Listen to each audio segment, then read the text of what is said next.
հարցը պետք է լինի հետևյալը. ինչ անենք, որ մեզ լուրջ վերաբերվեն, ինչ անենք, որ մեր խոսքը կշիռ ունենա։ Հայք առաջի հերթին պետք է զբաղվել լուրջ բանակով։ Պետք է ամրացնել Հայաստանի անվտանգությունը։ Եվ ոչ թե նրա համար, որ պատերազմենք, հենց նրա համար, որ չպատերազմենք։ Այդ ձևակերպումը այսպեսին է պետք է լինի։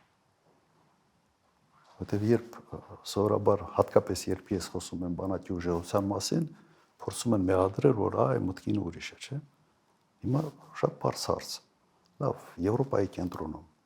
շվեյցարացիք ինչի են բանակ պահում ընդհանրապես կամ ավստրիացիք, նեյտրալ կարգավիճակ ունեցող երկրները։